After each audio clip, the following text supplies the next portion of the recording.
राजू श्रीवास्तव दुनिया को अलविदा कह गए। कॉमेडियन राजू श्रीवास्तव का अब से कुछ ही देर पहले निधन। बताया जा रहा है कि दिल का दौरा पड़ने से निधन। हालांकि लंबे वक्त से उनका एम्स में इलाज चल रहा था, संघर्ष कर रहे थे वो जिंदगी और मौत के बीच। अस्पताल में भर्ती थे और लगातार अस्पताल प्रशासन की ओर से और परिवार की ओर से भी ये कहा जा रहा था कि राजू श्रीवास्तव की स्थिति में सुधार हो रहा है, उनकी स्थिति बेहतर हो रही है, तबीयत ठीक हो रही है। लेकिन आज अचानक सुबह ये दुखद खबर। कुमार विश्वास इस वक्त हमारे साथ जुड़ चुके हैं, कवि और लेखक हैं। कुमार विश्वास जी, क्या आज आप ये महसूस कर पा रहे हैं, भरोसा कर पा रहे हैं कि वो शख्सियत जो मुस्कुराता रहता था, ना सिर्फ खुद लोगों के चेहरे पर एक मुस्कान छोड़ जाता था, आज वो एक गम छोड़ गया है लोगों के चेहरे पर? देखिए अर्पिता, हम सभी जो स्टेज पर काम करने वाले कलाकार हैं, कवि हैं, लेखक हैं, उनके लिए तो निजी रूप से बहुत दुख का विषय है। क्योंकि राजू भाई से पारिवारिक रिश्ते थे। 90 के दशक के शुरुआत में जब मैं जनता की पुकार और फाइन आर्ट्स के कवि सम्मेलन बम्बई करने जाता था, तो एक कलाकार होकर भी वो दूसरे कवियों को सुनने के लिए श्रोता के रूप में आते थे और स्वयं आगे बढ़ के उन्होंने पहली बार परिचय दिया कि मैं कानपुर से हूँ और राजू श्रीवास्तव हूँ।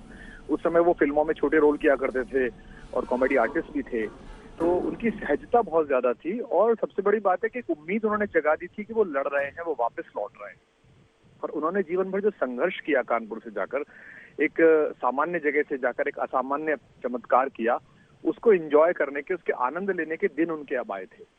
वे राजनीतिक रूप से शक्तिशाली हुए थे, सामाजिक रूप से शक्तिशाली हुए थे, आर्थिक स्थिति अच्छी हो गई थी और अब जब मिलते थे तो अच्छी खुशहाली की वेव्स उनके अंदर से आती थी कि बहुत खुश जीवन बीत रहा है। मैं चाहता था कि ऐसे में हर मुझ जैसा व्यक्ति चाहता था कि वे दीर्घायु होते और थोड़ा और इस जो उन्होंने जीवन भर मेहनत की है, लोगों को उन्होंने मुस्कुराहट दी है, अब उनके असली खुद मुस्कुराने का वक्त आया था।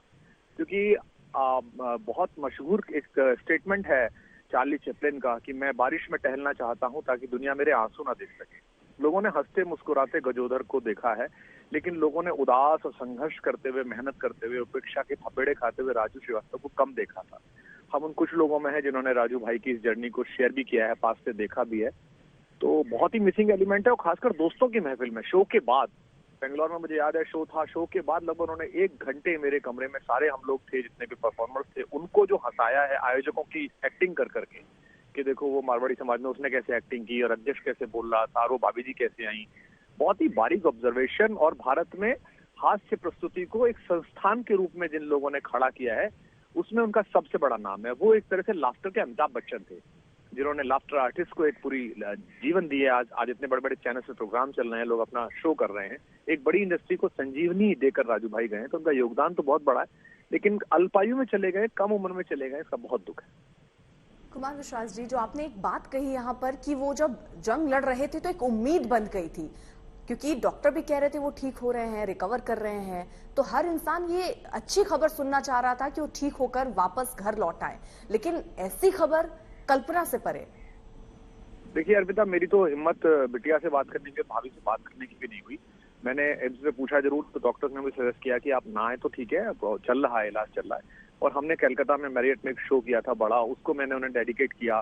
फिर हमने 2 शो और भारत में बड़े किए, जनता के बीच में बहुत सारी जनता थी, उन सारे शोज को हमने डेडिकेट किया। पूरी जनता ने खड़े होकर उनके लिए तालियां बजाई और आसमान की ओर देख के प्रार्थना करी कि राजू भाई ठीक हो जाएं, क्योंकि हमको लगता था कि सामूहिक प्रार्थनाओं में बड़ी शक्ति होती है।